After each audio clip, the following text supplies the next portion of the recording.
ಇಂದಿರಾ ಗಾಂಧಿ ಅವರು ನಿಷೇಧ ಮಾಡಲಿಕ್ಕೆ ಪ್ರಯತ್ನ ಪಟ್ಟರು, ಅವರಿಂದ ಆಗಿಲ್ಲ. ರಾಜೀವ್ ಗಾಂಧಿ ಅವರ ಕೈಯಲ್ಲಿ ಆಗಿಲ್ಲ. ಮಲ್ಲಿಕಾರ್ಜುನ್ ಖರ್ಗೆ ಅವ್ರ ಕೈಯಲ್ಲಿ ಆಗಿಲ್ಲ. ಹಾಗಾಗಿ ಸಂಘವನ್ನ ನಿಷೇಧ ಮಾಡೋದ್ರ ಬಗ್ಗೆ, ಸಂಘದ ಬಗ್ಗೆ ಏನಾದ್ರೂ ಕಿರುಕುಳ ಕೊಡೋದ್ರ ಬಗ್ಗೆ, ಸಂಘಕ್ಕೆ ಕೆಟ್ಟ ಶಬ್ದದಿಂದ ದೊಡ್ಡವನಾಗ್ತೇನೆ ಅನ್ನುವಂಥ ಭ್ರಮೆಯಿಂದ ಹೊರಗೆ ಬರೋದು ಒಳ್ಳೇದು ಅಂತೇಳಿ ನನ್ನ ಸಲಹೆ.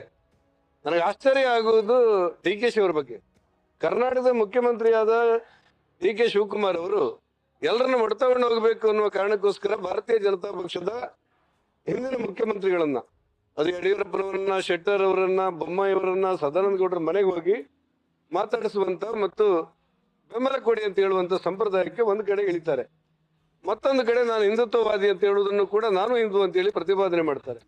ಇನ್ನೊಂದು ಕಡೆ ಪ್ರತಿಪಕ್ಷವನ್ನು ಮುಗಿಸ್ಲಿಕ್ಕೆ, ಅದರಲ್ಲೂ ಕೂಡ ಯಾವುದೇ ರಾಜಕೀಯದ ಕಲ್ಪನೆ ಇಲ್ಲದೆ ದೇಶ ಕಟ್ಟುವಂತ, ದೇಶ ಮೊದಲು ಅಂತ ಹೇಳುವಂತ ಒಂದು ಸಂಘಟನೆಯಾದ ರಾಷ್ಟ್ರೀಯ ಸ್ವಯಂ ಸೇವಕ ಸಂಘಕ್ಕೆ ಅಪಪ್ರಚಾರ ಮಾಡ್ಲಿಕ್ಕೆ ಒಬ್ಬ ವ್ಯಕ್ತಿಯನ್ನ ಗೃಹ ಮಂತ್ರಿಯಾಗಿ ಮಾಡಿದ್ದಾರೆ.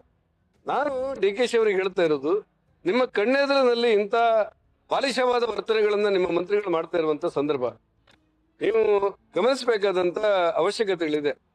ರಾಷ್ಟ್ರೀಯ ಸ್ವಯಂ ಸೇವಕ ಸಂಘವನ್ನ ಕಿರುಕುಳ ಕೊಡಬೇಕು ಅಂತೇಳಿ ನೀವು ಹಿಂಬಾಲಿಸುವಾಗ ನಿಮ್ಮ ಗೃಹ ಮಂತ್ರಿ ಜವಾಬ್ದಾರಿ ಏನು?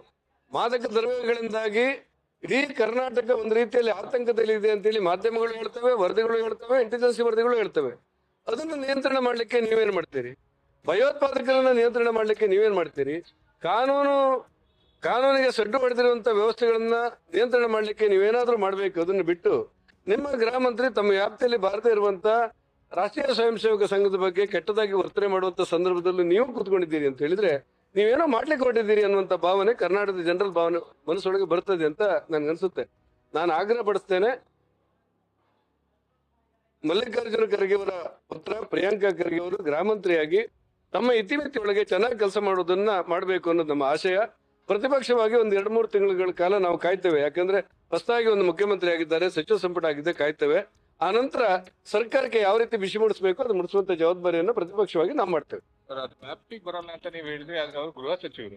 ಈ ಹಿಂದೆ ಸಿದ್ದರಾಮಯ್ಯ ಮುಖ್ಯಮಂತ್ರಿ ಆಗಿದ್ದಾಗ್ಲೂ ಪತ್ರ ಬರೆದಿದ್ರು, ಒಂದಿಷ್ಟು ಕಡಿವಾಣ ಹಾಕ್ಬೇಕು, ಹೊರಗಡೆ ಲಾಠಿ ಇಟ್ಕೊಂಡು ಓಡಾಡೋದು, ಒಂದ್ ರೀತಿ ಭಯದ ವಾತಾವರಣ. ಅಲ್ಲ, ನಿಮ್ಗೆ ವ್ಯಾಪ್ತಿಗೆ ಬರುದಿಲ್ಲ ಅಂತ ಯಾಕೆ ಹೇಳಿದೆ ಅಂದ್ರೆ, ನನ್ಗಿಂತ, ಜಾತಿಗಿಂತ, ಧರ್ಮಕ್ಕಿಂತ ನನ್ನ ದೇಶ ಮೊದಲು ಅನ್ನುವಂತ ರಾಷ್ಟ್ರಭಕ್ತರ ನಿರ್ಮಾಣವಾಗಿರುವಂತ ಸಂಸ್ಥೆ ಇದು. ಪಾಕಿಸ್ತಾನ ಈ ವಿಧಾನಸೌಧದೊಳಗೆ ಪಾಕಿಸ್ತಾನಕ್ಕೆ ಜೈ ಅಂತ ಹೇಳುವಂತ ಸಂಸ್ಥೆ ಅಲ್ಲ. ಆ ಹಿನ್ನೆಲೆಯಲ್ಲಿ ಕಾನೂನು ಬಾಹಿರ ಚಟುವಟಿಕೆ ಮಾಡದೇ ಇರುವಂತ ಒಂದು ಸಂಸ್ಥೆಯನ್ನ ಈಗ ನೀವು ಕಲಬುರಗಿಯಲ್ಲಿ ಏನ್ ಮಾಡಿದ್ರಿ? ನಿಷೇಧ ಮಾಡ್ಬೇಕಂತೇಳಿ ಏನ್ ಪ್ರಯತ್ನ ಪಟ್ರಿ? ಕೋರ್ಟ್ ಏನ್ ಹೇಳ್ತು? ಆನಂತರ ನಿಮ್ಗೆ ಅರ್ಥ ಆಗದೆ ಇದ್ರೆ ಅದಕ್ಕೋಸ್ಕರ ಹೇಳಿದೆ. ಇನ್ನಷ್ಟು ಸುದ್ದಿಗಾಗಿ ನಮ್ಮ ನ್ಯೂಸ್ 11 ಕರ್ನಾಟಕ ಚಾನೆಲ್ಗೆ ಲೈಕ್ ಮಾಡಿ, ಶೇರ್ ಮಾಡಿ, ಸಬ್ಸ್ಕ್ರೈಬ್ ಮಾಡಿ.